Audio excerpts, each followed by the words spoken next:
Chers amis, bonjour. Vinolex fait sa rentrée elle aussi.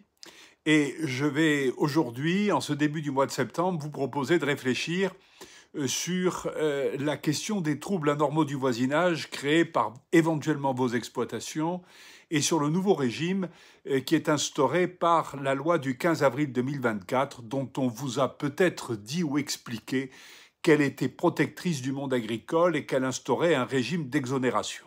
Alors, la question est de savoir si véritablement tel est le cas en réfléchissant au régime antérieur, aux modifications apportées par la loi et aux conclusions que nous pouvons en tirer. Alors, quel était le régime et quel est le régime légal de la responsabilité pour les troubles anormaux du voisinage ? C'est un régime qui, pour reprendre les mots des juristes, a été instauré par une création prétorienne de la jurisprudence, c'est-à-dire que ce sont les juges qui ont construit cet édifice jurisprudentiel qui permet de retenir la responsabilité de quelqu'un qui trouble anormalement son voisinage dès l'instant qu'il y a anormalité. L'anormalité suffit à caractériser le trouble, à engager la responsabilité de plein droit, et dès lors justifie soit une interdiction d'activité et un arrêt de cette dernière, et soit éventuellement de manière cumulative la réparation des préjudices qui en sont résultés pour le voisin à l'origine de la demande de réparation. Ce régime est accompagné d'une condition ou d'un privilège plutôt qui est celui du privilège d'antériorité, c'est-à-dire que celui qui avait son activité antérieurement à l'installation du voisin qui se plaint ne peut pas voir sa responsabilité être recherchée, et ceci était le résultat d'une modification législative, d'une protection instaurée par le législateur pour tous les types d'activités. Alors, qu'en est-il de cette loi du 15 avril 2024 ? Eh bien, elle instaure un régime nouveau en reprenant le régime ancien. Donc c'est ce que les juristes appellent, là encore dans leur jargon, une loi à droit constant. Donc on reprend le régime antérieur et comme c'était un régime instauré par les juges, on en fait une disposition législative qu'on écrit dans le Code civil. C'est l'article 1253 de ce dernier. Sauf que le régime dérogatoire bénéficiant aux agriculteurs, il nous pose un premier problème, il y a un premier risque qui existe, c'est celui de la question prioritaire de constitutionnalité. Vous savez que dorénavant, les juges ont la possibilité, à l'initiative des partis et dans certains cas, d'interroger le Conseil constitutionnel pour savoir si une loi est conforme ou si elle n'est pas conforme à la Constitution. Et bien dans le cas présent, parce que précisément le législateur a voulu créer un régime dérogatoire bénéficiant aux seuls agriculteurs, certains s'interrogent sur le point de savoir s'il n'y a pas le risque que dans l'hypothèse où le Conseil constitutionnel serait saisi, celui-ci vienne censurer cette loi en considérant qu'il y a une rupture dans le principe d'égalité entre les agriculteurs et les autres professions, et particulièrement les industriels ou les commerçants, notamment et surtout les industriels. Alors nous verrons, on n'en est pas là, mais il y a une épée de Damoclès sur la tête de tout le monde avec ce premier risque. Maintenant, qu'en est-il exactement de cette modification législative et de ce nouveau régime ? Donc je vous le disais, il y a le bénéfice d'antériorité, ce qui fait que le code rural et de la pêche maritime, dans son article L311-1-1, nous dit que la responsabilité prévue au premier alinéa de l'article 1253 du Code civil, celui que j'évoquais à l'instant, qui a été créé, n'est pas engagée lorsque le trouble anormal provient d'activités agricoles existant antérieurement à l'installation de celui qui se plaint. Bien. Et là, le législateur pose des conditions que le juge va devoir mettre en œuvre. Ces activités doivent être conformes aux lois et règlements. Donc si on n'est pas en conformité avec les lois et règlements, cela veut dire qu'on ne bénéficie pas du régime d'antériorité. Ça, c'était pas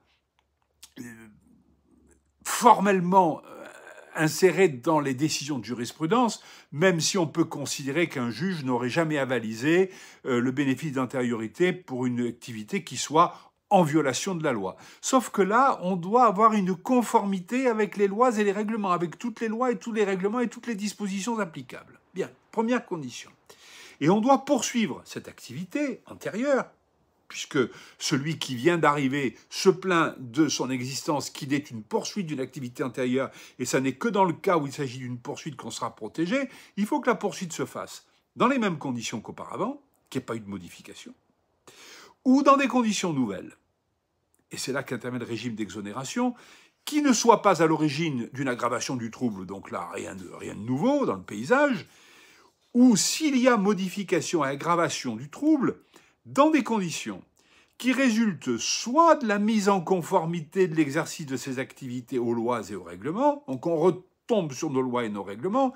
Si vous modifiez l'activité antérieure que vous prétendez poursuivre, mais si c'est pour la mettre en conformité avec les lois et les règlements qui vous contraignent, alors vous pouvez aggraver le trouble antérieur, pas de problème, c'est parfait, sauf qu'il va falloir vraiment justifier qu'on est sur une modification qui soit causée par la mise en conformité stricte avec les lois et les règlements, et pas autre chose, hein. Il ne s'agit pas de déraper.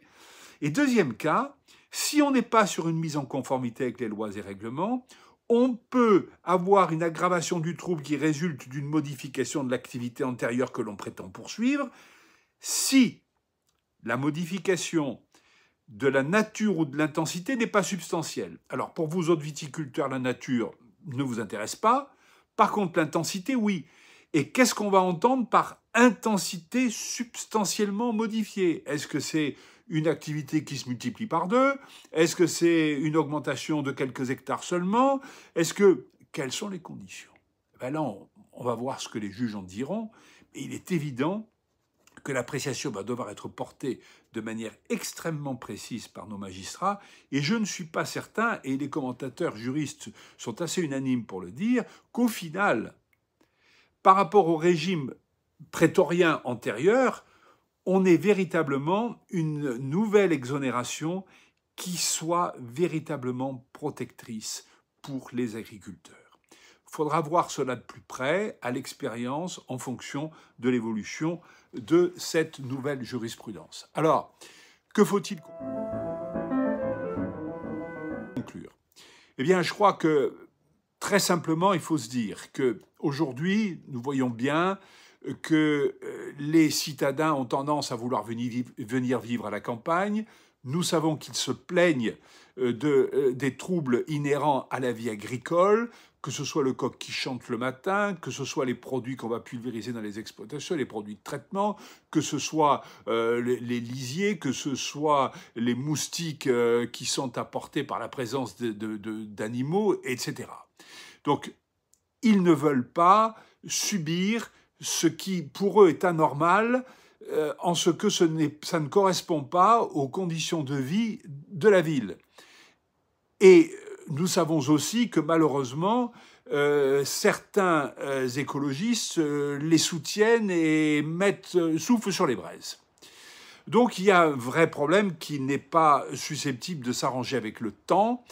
Dès l'instant qu'on a des activités historiquement installées, on peut considérer qu'on est protégé par ce privilège d'antériorité, sauf que nous venons de voir que dès l'instant que vous êtes à la tête d'exploitations qui sont amenées à se développer, à se modifier avec le temps, il faudra être très vigilant sur les transformations et sur le fait que si elles sont à l'origine de troubles susceptibles d'être considérés comme étant anormaux par le juge, ça ne pourra être que dans des cas très précis, je vous le disais, soit de mise en conformité, qui seront d'interprétation stricte, soit qui correspondent à des modifications non substantielles, donc il ne faut pas avoir complètement transformé son exploitation. Donc il faudra y réfléchir à 2 fois quand même, se préparer un dossier et être sûr de pouvoir répondre à des contestations éventuelles qui pourraient remettre en cause précisément les modifications, les transformations apportées à votre activité de manière à la faire se développer et à la rendre plus pertinente, plus performante et plus productive. Voilà, chers amis, je vous dis à bientôt en espérant que cette vidéo vous aura intéressé, qu'elle vous aura apporté quelque chose dans votre réflexion par rapport à l'évolution de vos activités. À très bientôt. Au revoir.